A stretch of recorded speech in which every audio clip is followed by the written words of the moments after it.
All right, students.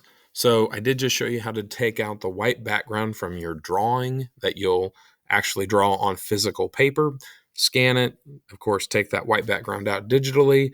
And now what we're going to do is just for a moment focus on the notebook page, the filler paper JPEG image.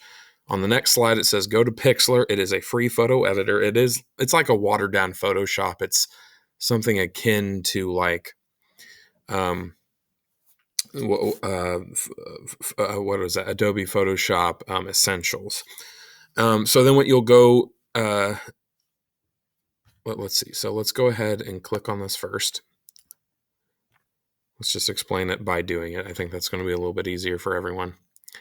So you do not need to have a sign in or login. Do not worry about that. There is a waffle here. That's what they call this thing up in the top right corner. Go to Pixlr E for expert because it does allow more more complex types of activities in it. Okay, so what you'll do is you can click open an image, and you need to find on your Chromebook where you saved from the Google Classroom that particular image. So I think I saved mine in my file. So there it is, fillerpaper.jpg. Click open. Yes, full HD is fine. Might take just a moment. Okay, so now we have the filler paper. Make sure that we see that layer. And now what we're going to try to do is also open that image that you saved to your Chromebook of your drawing that has no background in it. I called mine Mother's Ball Symbols. So I'm going to go ahead and click that open. It's going to be hard to see. The drawing is there. Now what we have to do is somehow get this. I think the easiest way to do this is to click Control C to copy the background image, go back to the filler paper and click Control V. Okay, so now we have essentially two layers here, a background and then this other background copy. The background copy is your drawing, right? So you're layering the drawing. Now what I'm doing is just taking this little stretcher tool, stretching it all the way down. There we go.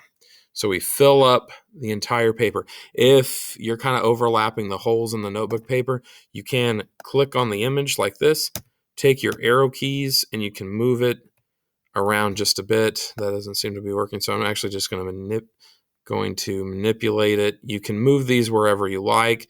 You can make it a little bit smaller if you want it to fit. Maybe I do just want it to fit inside the red margin or close to it. There we go. So the image actually gets a little bit smaller.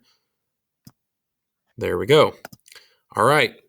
So I think the easiest thing to do now is go to Layer.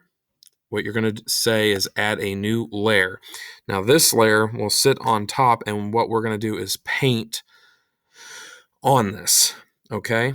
You can zoom in, so maybe I should go over this a little bit. History, if you need to back up to a previous stage. So I did transform. Transform means when I'm stretching it, making it bigger or smaller. I added the layer most previously.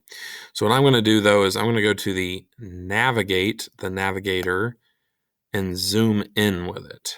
Okay. You can also see this red box here where the cursor is. You can move this around in any position you want to focus on. I want to focus just a little bit more. Okay. All right. So let's worry about filling in the color of the fish.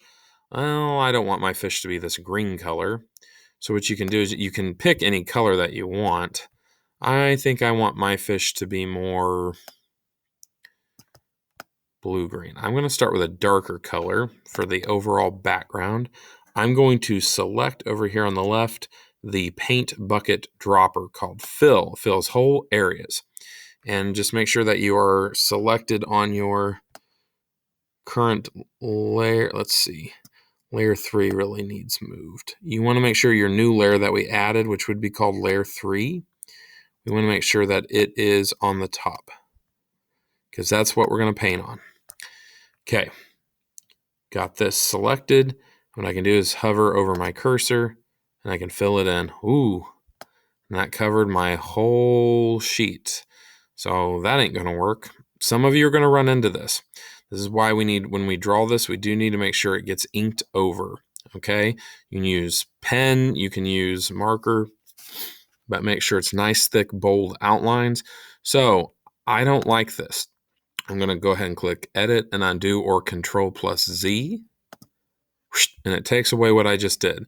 You can also change that back here from the history. Now, I know this video is getting a little bit longer, so what I'm going to do is I'm going to go ahead and stop this video here and show you on another slide the next step to properly color. We're going to have to make an adjustment first.